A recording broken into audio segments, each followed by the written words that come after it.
Good morning to all of you. In last video, I completed the geography part third chapter. जो geography part का third chapter था वो complete कर लिया था. तो आज इस वीडियो में हम जो हिस्ट्री की बुक है उसका जो चैप्टर है नेशनलिज्म इन इंडिया, भारत में राष्ट्रवाद, उसके बारे में हम पढ़ेंगे. Let's start. You have seen modern nationalism in Europe came to be associated with the formation of nation states. आपने देखा ही है कि यूरोप में जो राष्ट्रवाद के साथ ही जो राष्ट्र स्टेट्स का जन्म हुआ, राष्ट्रवाद स्टेट्स का जन्म हुआ. It also meant a change in people's understanding of who they were. इसी के साथ तो लोगों की जो सोच थी उसमें भी तब्दीली आई थी. एंड व्हाट और वो समझने लगे वो कौन है, हु दे आर, वे कौन है. And what defined their identity and sense of belonging, और उसकी जो उनकी पहचान है वो किस से परिभाषित होती है और वो किसके साथ जो संबंध रखते हैं. ये सभी जो सेंस थी वो उनके लोगों की जो अंडरस्टैंडिंग थी उनमें भी चेंज आ चुका था. New symbols and icons, new songs and ideas, fog new links and redefined the boundaries of the communities. तो नए सिंबलों के आने के, चिन्हों के आने के कारण, नए सॉन्ग्स के आने के कारण और जो नए विचार आने के कारण जो नए संबंध थे वो बने थे, उनका निर्माण हुआ था. और जो समुदाय की जो सीमाएं थी उनको दोबारा परिभाषित किया गया. इन मोस्ट कंट्रीज, ज़्यादातर देशों में, the making of this new national identity was a long process. तो ये नई राष्ट्रवाद पहचान थी, उसको बनने के लिए काफ़ी लंबा जो संघर्ष, जो प्रोसेस था, टाइम था, वो लगा था. How did this consciousness emerge in India.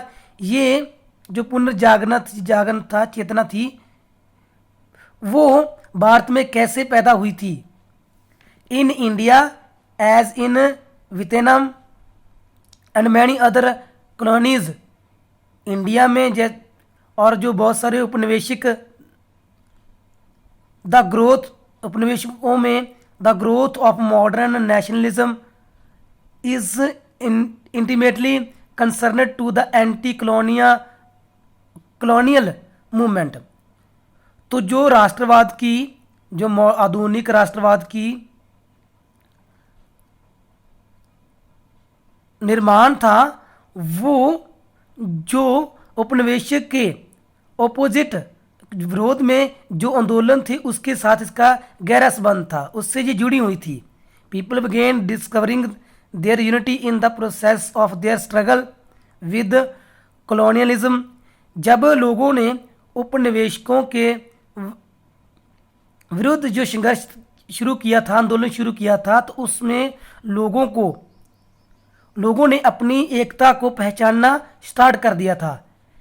These the sense of being pressed under colonialism provide a shared bond that tied many different groups together.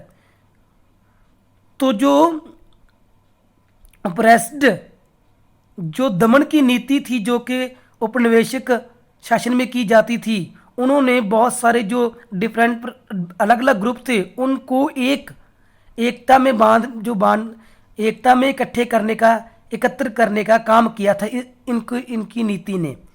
But each class and group felt the effect of colonialism differently. परंतु हर एक class और group पर जो उपनिवेशवाद का जो संबंध असर था वो अलग अलग था. देयर एक्सपीरियंस वर वेरिड, उनका जो अनुभव था वो अलग था. And their notions of freedom were not always the same. तो जो उनके उद्देश्य थे आज़ादी प्राप्त करने के, वो भी एक जैसे नहीं थे. The Congress under Mahatma Gandhi try to forge these groups together within one movement. तो महात्मा गांधी के जो महात्मा गांधी के नियंत्रण में जो सभी ग्रुप्स को एक एक एकत्रित करके एक विशाल मूवमेंट जो तैयार की थी। But the unity did not emerge without conflict. परंतु एकता जो थी वो बिना संघर्ष के संभव नहीं थी। इस एकता को बनाने के लिए संघर्ष करना पड़ा था। In an earlier text book, हमने पिछली बुक्स में you have read about the growth of nationalism in India up to the first decade of the 20th century.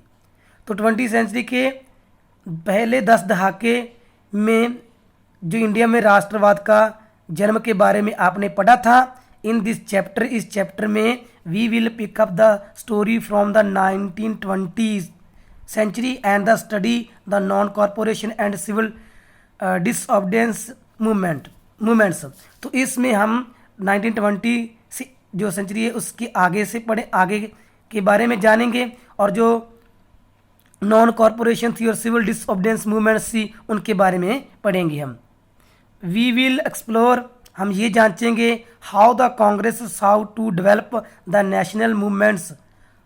तो कांग्रेस ने कैसे नेशनल जो राष्ट्रीय मूवमेंट थी, राष्ट्रीय आंदोलन था, उसको सफल बनाने के लिए कैसे संघर्ष किया। How different social groups participated in the movement, और किस प्रकार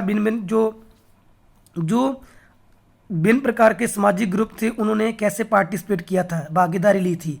and how nationalism captured the imagination of the people, और लोगों की जो काल्पनिक थी उसको कैसे राष्ट्रवाद ने उड़ान दी थी, इस चैप्टर में हम पढ़ेंगे।